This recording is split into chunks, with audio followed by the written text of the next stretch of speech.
This is natural cotton flock, and cotton is the raw material used for manufacturing denim. We've come to TRC Candiani, just a little north of Milan in Italy. The Candiani family has run the company for almost a century, and TRC is known as one of the oldest and most historic denim mills in Europe.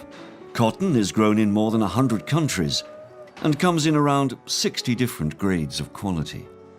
Since cotton is a natural product and nature is fickle, today's denim manufacturers mix cotton from different origins so as to guarantee consistent quality all year round.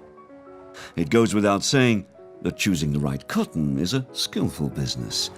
And although today the work is done by machines, Mr. Candiani knows only too well what the different parameters are. I still buy the cotton. I am the guy in charge of the cotton.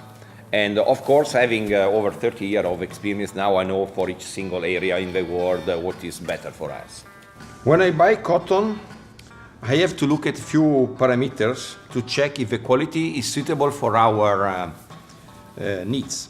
So first parameter I can check with a visual inspection is to check the grade. The grade means color and cleanness of the cotton.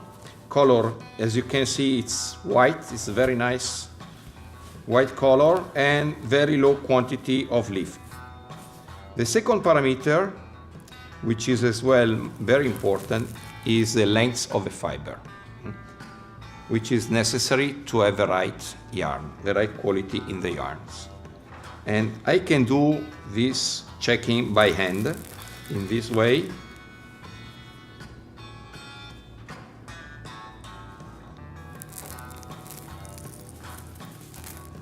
And now I have the fiber which have been parallelized by me, and this is the length of this Indian cotton. It's over 1 inch and 1/8. Very suitable for our yarns. The Candianis maintain a stock of cotton that will last about 3 months depending on the demand. At the start of production, there'll be about 13,000 bales of cotton in the warehouse that'll be used to make about 8,000 kilometers of denim, about the distance from Amsterdam to Los Angeles. Nowadays, the Candianis use cotton from India, Greece, Brazil, and West Africa, varieties that meet the company's strict quality demands. To arrive at a predetermined desired mix, bales from different origins are placed one after another on the conveyor belt.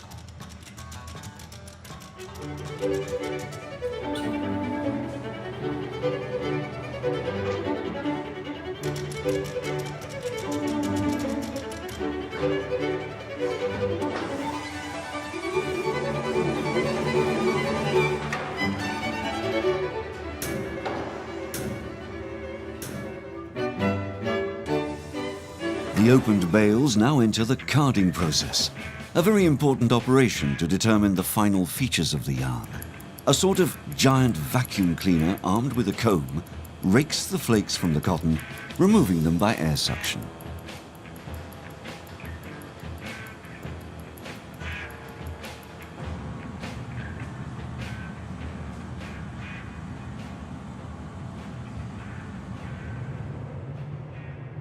Now it's time for the different varieties of cotton to be blended. This is done in large chambers, where the cotton floats in the air during the entire process. The process ensures that seeds and other impurities are removed from the cotton, as well as separating the short fibers from the long ones.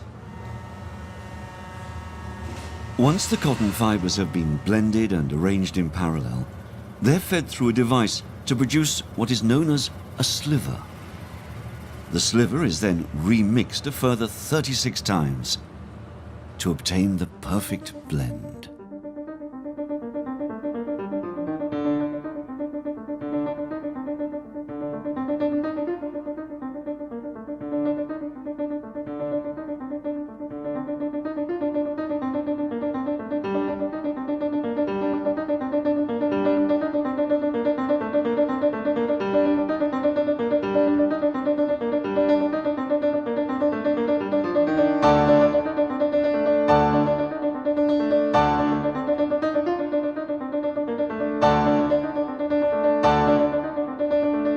Like in every ultra-modern factory, robots are used for almost all logistical processes.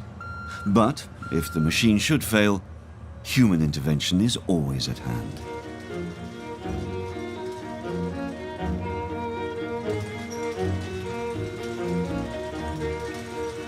The sliver is then slightly twisted, preparing it for spinning.